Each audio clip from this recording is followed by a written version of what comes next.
তো বন্ধুসকল মই হাতীমে আজি আকৌ পুনৰে আপোনালোকৰ মাজলৈ পটলৰ খেতিৰ ভিডিঅ' এটা লৈ আহিলোঁ। এতিয়া কিন্তু পটলৰ সিজন চাওক, পটল মোৰ খেতিত যে লাগন দি আছে, সৰু সৰু পটলবিলাক লাগন দি আছে। এতিয়ালৈকে কিন্তু এটা পটল হালধীয়া হোৱা নাই। বহুতে ফোন মাৰি থাকে, বহুতে কমেণ্ট কৰি থাকে যে দাদা পটল গছত পটলবিলাক সৰু সৰু লাগন দিছে, সবকেইটা হালধীয়া হৈ আছে, শুকাই গৈ আছে। আৰু এই গছত যে লাগন দিছে চাওক, এটা পটল গছৰ গুৰিৰ পৰা যে লাগন দিয়ে চাওক কিমান ডাঙৰ হৈছে, এতিয়া যেন ছিঙি খাব পৰা হৈছে। ইয়াত চাওক আপোনালোকে পটল এটাও শুকাই যোৱা নাই।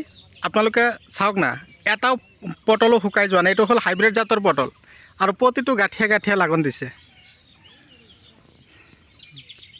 তো বন্ধুসকল, মই হাতীমে আজি আকৌ পটল খেতিৰ ভিডিঅ' এটা লৈ আপোনালোকৰ মাজলৈ উপস্থিত হ'লোহি। আজি মোৰ আলোচ্য বিষয় হ'ব কি, যে সৰু সৰু পটলবিলাক যে গছত এনেকৈ লাগন দিয়ে যাতে হালধীয়া নহয়, শুকাই নাযায়, এই তাৰমানে গেলি নাযায়, তাৰ কাৰণে আজিৰ এই ভিডিঅ'টো আপোনালোকৰ কাৰণে মই নিশ্চয় নতুনকৈ আপডেট দি দিলোঁ। 2026 বৰ্ষৰ নতুন পটল খেতিৰ নতুন ভিডিঅ' আপোনালোকে আজি যেন পালে।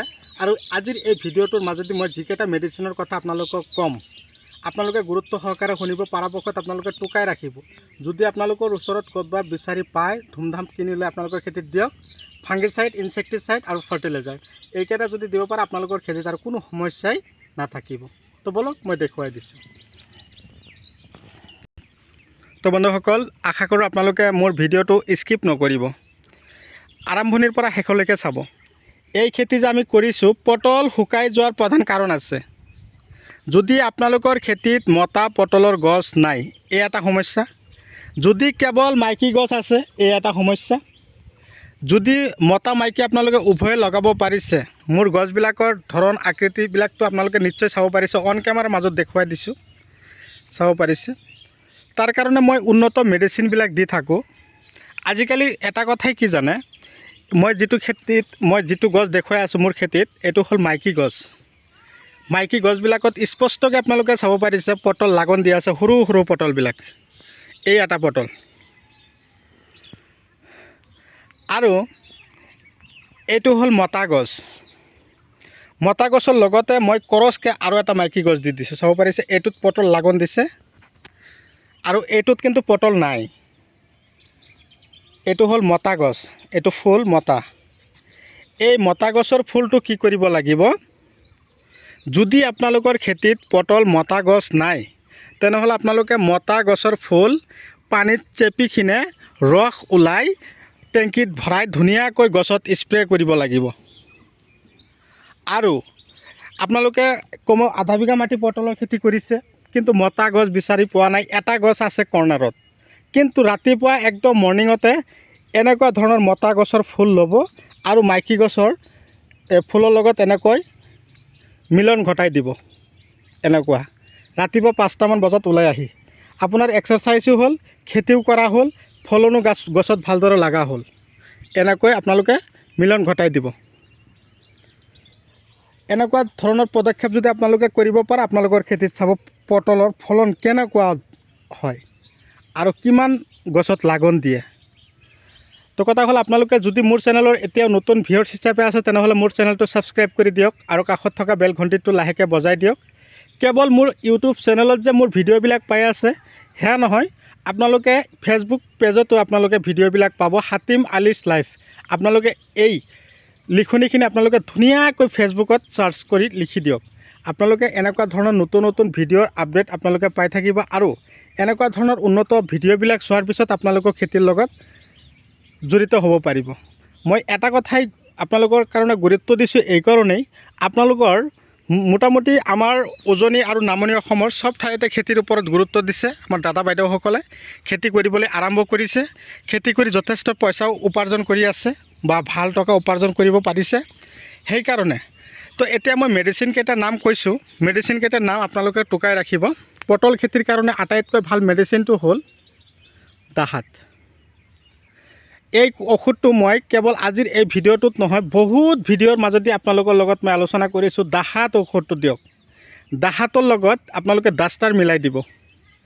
কিন্তু আজি যেন দাহাত আৰু ডাষ্টাৰ স্প্ৰে কৰিলে, লগতে দাহাত আপুনি 25 ml দিব 16 লিটাৰ পানীত, তাৰ লগতে ডাষ্টাৰ দিব 1 পেকেটৰ আধা। দিয়াৰ লগে লগে চাব আপোনালোকৰ গছত পটলবিলাক একদম পূৰা চিকচিকীয়া থাকিব, গছটো সুস্থ ৰাখিব, পাতবিলাক ফুটা কৰিব নিদিব। তাৰ লগতে আপোনালোকে কি কৰিব, 5 গ্ৰাম স্প্ৰে কৰিব। 5 গ্ৰামৰ কাম কি কুৱেশ্যন কৰিব আপোনালোকে, 5 গ্ৰামৰ কাম কি? 5 গ্ৰামৰ কাম হ'ল গছৰ ফলনবিলাক লাগন দিছে ঠিকছে, কিন্তু ফুটা কৰি থাকে, বৰলে ফুটা কৰি থাকে। এনেকুৱা ধৰণৰ যদি বৰলে আপোনালোকৰ খেতিটো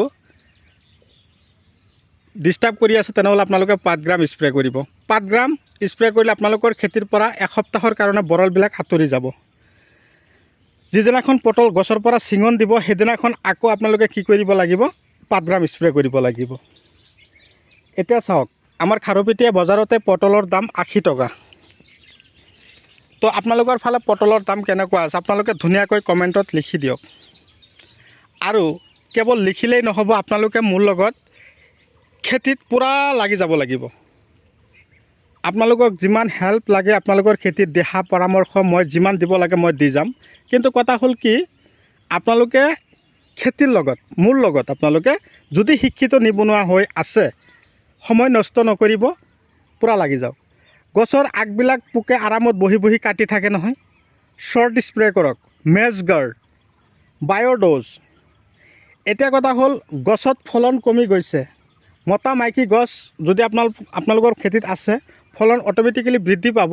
কিন্তু তাৰ উপৰি হিপাৰ ফাৰ্টিলাইজাৰ আছে, গছ গ্ৰ'থ হোৱাৰ আছে, ফলন বেছিকৈ লাগন দিয়াৰ কাৰণে ফাৰ্টিলাইজাৰ আছে, যেনিবা জিভা 26, মাৰ্বল, তাৰপিছত আছে ষ্টুপ্লেজাৰ যিটো 95, আমি যাক কওঁ হিমুক আৰু ফলভিক এচিড থকা, যিটো ফাৰ্টিলাইজাৰত নেকি থাকে 98% হিমুক এচিড আৰু 2% থাকে ফলভিক এচিড। এই ফাৰ্টিলাইজাৰটো মই নিজৰ খেতিত মাৰিছোঁ, তাৰ কাৰণে প্ৰতিটো গাঁঠিয়ে গাঁঠিয়ে পটল লাগন দিছে। মতা গছটো থাকিবই লাগিব, তাৰ উপৰি মই এনেকুৱা ধৰণৰ উন্নত ফাৰ্টিলাইজাৰবিলাক মোৰ খেতিত দি থাকোঁ। ভিডিঅ' চাই কেনে পালে কমেণ্টত লিখি দিয়ক।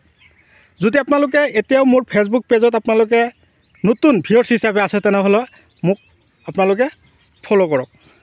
ফলোৱাৰ্ছ হিচাপে আপোনালোকে মোৰ লগত থাকিব, যাতে এনেকুৱা ধৰণৰ উন্নত ভিডিঅ' পোৱাৰ পিছত আপোনালোকেও মোৰ দৰে খেতি কৰিব পাৰে, মোৰ দৰে খেতি কৰি আপোনালোকেও আগুৱাই যাব পাৰে। তো এনেকুৱা ধৰণৰ পদক্ষেপ আপোনালোকেও লওক। আৰু এই খেতি কৰিবলৈ হ'লে প্ৰধান খাদ্যটোৱে হ'ল পটল খেতিৰ গোবৰ সাৰ। মোৰ খেতিত মই গোবৰ কেনেকৈ দিছোঁ আপোনালোকে নিশ্চয় অৱগত। আজি কেৱল নতুন ভিডিঅ' নহয়, মই আগৰ পৰাই ভিডিঅ' আপোনালোকলৈ আপডেট দি আছোঁ। আজি আকৌ দেখুৱাই আছোঁ যে গছৰ গুৰিত মই গোবৰ কেনেকৈ দিছোঁ, চাব পাৰিছে। গোবৰ আজিকালি ধৰক গোবৰৰ মাজতো ঝামেলা, জাৰ্চি গৰুৰ যিটো গোবৰ আছে সেইটো আপোনালোকে পৰাপক্ষত বেছি নখটাব, লোকেল গৰু যিবিলাক আছে সেইটো গোবৰ আপোনালোকে বেছিকৈ দিব। গছৰ গ্ৰথটো বেছি হ'ব আৰু গছৰ ফলনো বেছি হ'ব। তো আজিলৈ মই এইখিনিতে অন্ত মাৰিছোঁ। পৰৱৰ্তী ভিডিঅ'ত মই পুনৰে আপোনালোকক লগ পাম। Bye bye.